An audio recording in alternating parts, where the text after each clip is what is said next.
Selamat pagi Bapak, Ibu, dan saudara-saudari yang terkasih di dalam nama Tuhan Yesus Kristus.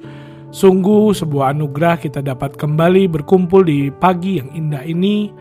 Pagi ini kita akan bersama-sama mendengarkan dan merenungkan salah satu perumpamaan Tuhan Yesus yang paling mendasar, yaitu tentang seorang penabur.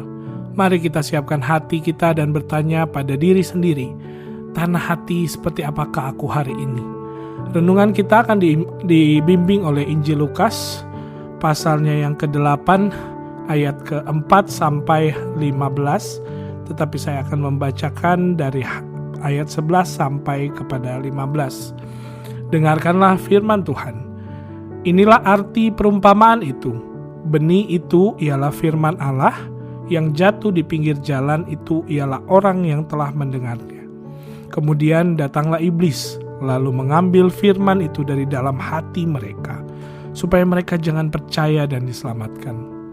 Yang jatuh di tanah yang berbatu-batu ialah orang yang setelah mendengar firman itu menerimanya dengan gembira, tetapi mereka itu tidak berakar. Mereka percaya sebentar saja dan dalam masa pencobaan mereka murtad. Yang jatuh dalam semak duri ialah orang yang telah mendengar firman itu, dan dalam pertumbuhan selanjutnya mereka terhimpit oleh kekhawatiran dan kekayaan dan kenikmatan hidup, sehingga mereka tidak menghasilkan buah yang matang.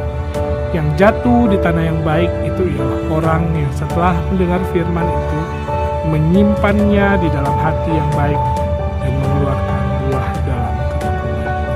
Bapak Ibu, Gema Kabar Baik hari ini Kamis 24 Juli 2025, di dalam santapan harian, renungan berjudul Berdoa Terlebih Dahulu. Yesus menggunakan berbagai cara dalam mengajar murid-muridnya. Tujuannya adalah agar mereka dapat memahami dan mempraktikkan ajarannya dengan benar. Salah satunya adalah melalui perumpamaan yang kita baca hari ini tentang seorang penabur. Yesus memberikan 4 gambaran mengenai benih yang jatuh saat ditabur. Pertama, di pinggir jalan, benih itu diinjak orang dan habis dimakan burung. Kedua, di tanah berbatu, benih itu dapat bertumbuh tetapi menjadi kering. Ketiga, di tengah semak duri, benih itu bertumbuh tetapi terimpit oleh semak duri sampai mati. Keempat, di tanah yang baik, di tanah inilah benih bertumbuh dan berbuah dalam kelimpahan. Setelah itu Yesus menegaskan bahwa setiap orang yang bisa mendengar haruslah mendengarkan.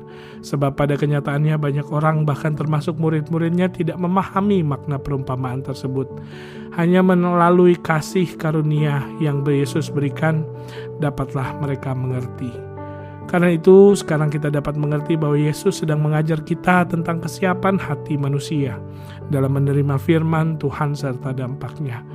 Jika kita tidak mempersiapkan hati kita dengan benar, dampak dari firman itu tidak akan bertahan lama. Jika hati kita masih dipenuhi dengan ketidakpedulian, kemunafikan, atau kekhawatiran, semua itu akan menghalangi kita untuk bisa bertumbuh dan berbuah. Bukan tanpa alasan kita berdoa terlebih dahulu untuk menerima firman, baik dari membaca Alkitab maupun mendengarkan khotbah. Melalui doa kita hendak menyiapkan pikiran kita untuk memahami pesan Allah dan hati kita untuk dibentuk olehnya. Dengan demikian, kita akan menuai hasil yang sesuai dengan kehendak Allah, yaitu kita bukan hanya makin banyak tahu tentang isi Alkitab, melainkan juga makin mampu bertekun dalam melakukan firman Tuhan. Hari ini juga mohonlah Allah agar Allah mengemburkan hati kita menjadi tanah yang baik, yang siap menumbuhkan benih firman di dalam Kristus. Selamat pagi Bapak Ibu semua, selamat beraktivitas. Mari kita sebelum menutup kita akan berdoa.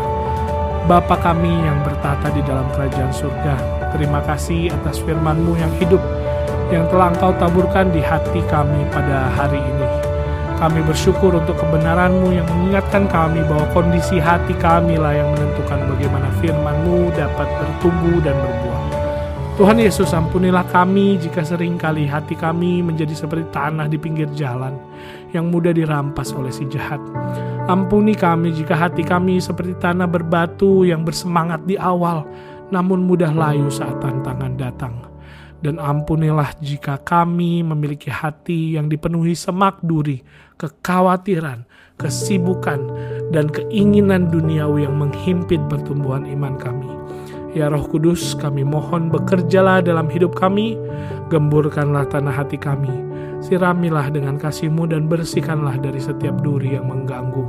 Jadikanlah hati kami tanah yang baik dan subur, yang dengan tulus dan tekun menyimpan firman-Mu, sehingga kami dapat menghasilkan buah-buah kesabaran, kebaikan, dan kemuliaan bagi nama-Mu.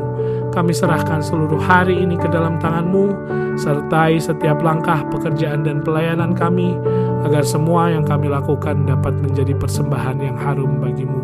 Di dalam nama Tuhan Yesus Kristus, Sang Penabur sejati, kami telah berdoa dan mengucap syukur. Amin. Selamat pagi Bapak Ibu, selamat menjalani hari. Tuhan Yesus memberkati.